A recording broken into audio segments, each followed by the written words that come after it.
Os filhos de Eli. Os filhos de Eli eram homens malignos e não se importavam com o Senhor. O costume desses sacerdotes com o povo era este: quando alguém oferecia um sacrifício, o servo do sacerdote vinha com um garfo de 3 dentes na mão. E enquanto a carne estava cozinhando, enfiava o garfo na caldeira, na panela, no caldeirão ou na marmita. E tudo o que o garfo tirava, o sacerdote pegava para si. Assim se fazia a todo o Israel que ia ali, a Siló. Também antes de se queimar a gordura, o servo do sacerdote vinha e dizia ao homem que estava oferecendo o sacrifício: dê um pedaço desta carne para o sacerdote assar. Ele não aceitará de você carne cozida, mas apenas crua. Se o ofertante lhe respondia: deixe que primeiro queime a gordura, depois você pode pegar o quanto quiser, o servo do sacerdote dizia: não, você tem de entregar essa carne agora, senão eu a pegarei à força. Era, pois, muito grave o pecado desses moços diante do Senhor, porque eles desprezavam a oferta do Senhor. Samuel em Siló. Samuel ministrava diante do Senhor, sendo ainda menino, vestido de uma estola sacerdotal de linho. Sua mãe lhe fazia uma túnica pequena e de ano em ano a levava para ele quando ia com o seu marido oferecer o sacrifício anual. Eli abençoava Eucana e a sua mulher e dizia: que o Senhor dê a você filhos desta mulher em lugar do filho que devolveu ao Senhor. E voltavam para a sua casa. Assim o Senhor abençoou Ana e ela engravidava. Teve mais 3 filhos e 2 filhas, e o menino Samuel crescia diante do Senhor. Eli repreende os seus filhos. Eli já era muito velho e ouvia tudo o que os seus filhos faziam a todo o Israel e de como se deitavam com as mulheres que serviam à porta da tenda do encontro. E disse-lhes: por que vocês fazem essas coisas? Pois de todo este povo ouço constantemente falar das coisas más que vocês fazem. Não, meus filhos, porque não é boa fama esta que ouço. Vocês estão levando o povo do Senhor a transgredir. Se um homem pecar contra o seu próximo, Deus será o árbitro. Mas se ele pecar contra o Senhor, quem intercederá por ele? Mas eles não ouviram a voz de seu pai, porque o Senhor os queria matar. E o jovem Samuel crescia em estatura e no favor do Senhor e dos homens. Profecia contra a casa de Eli.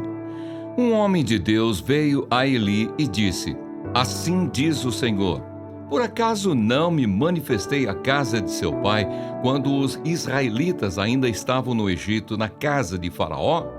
Eu o escolhi dentre todas as tribos de Israel para ser o meu sacerdote, para subir ao meu altar, para queimar o incenso e para usar a estola sacerdotal diante de mim.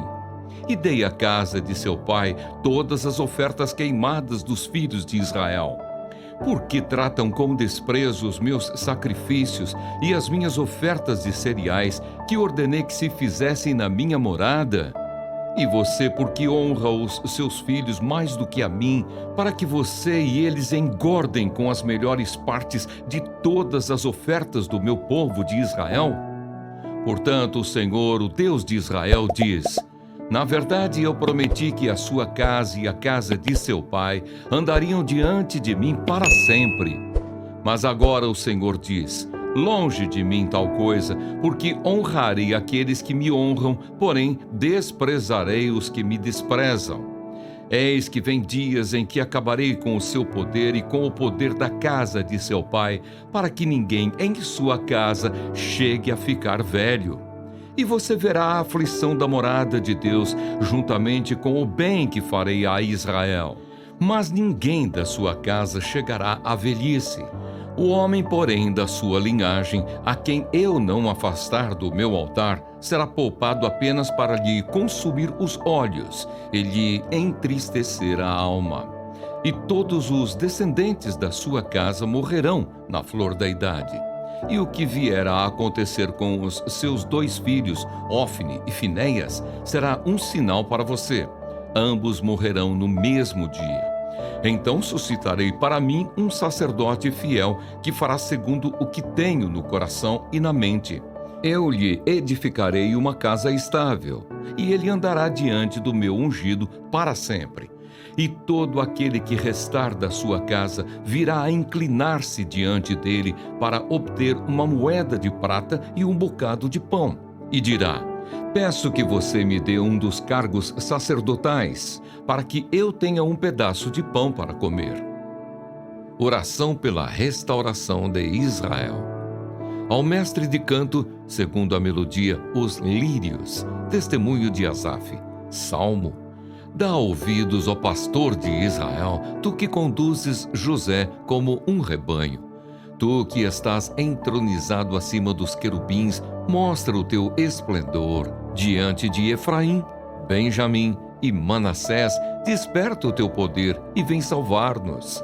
Restaura-nos, ó Deus, faze resplandecer o teu rosto e seremos salvos. Ó Senhor, Deus dos exércitos, até quando estarás indignado contra a oração do teu povo? Para comer, tu lhe deste pão de lágrimas, e para beber, pranto em abundância. Fizeste de nós um motivo de conflito entre os nossos vizinhos, e os nossos inimigos zombam de nós a valer. Restaura-nos, ó Deus dos exércitos, faze resplandecer o teu rosto e seremos salvos. Trouxeste uma videira do Egito, expulsaste as nações e a plantaste, preparaste-lhe o terreno. Ela deitou profundas raízes e encheu a terra. Com a sombra dela, os montes se cobriram, e os seus ramos se estenderam por cima dos cedros de Deus. Ela estendeu a sua ramagem até o mar e os seus rebentos até o rio. Por que derrubaste as cercas que havia em volta dela, deixando que todos os que passam pelo caminho arranquem as suas uvas? O javali da selva a devasta, e os animais do campo se alimentam dela. Ó Deus dos exércitos, volta-te, nós te rogamos. Olha do céu, vê e visita esta vinha. Protege o que a tua mão direita plantou, o ramo que para ti fortaleceste. Foi cortada, foi queimada. Pereçam os nossos inimigos pela repreensão do teu rosto. Seja a tua mão sobre aquele que escolheste, sobre o filho do homem que fortaleceste para ti, e assim não nos afastaremos de ti. Vivifica-nos e invocaremos o teu nome. Restaura-nos, ó Senhor, Deus dos exércitos. Faze resplandecer o teu rosto e seremos salvos.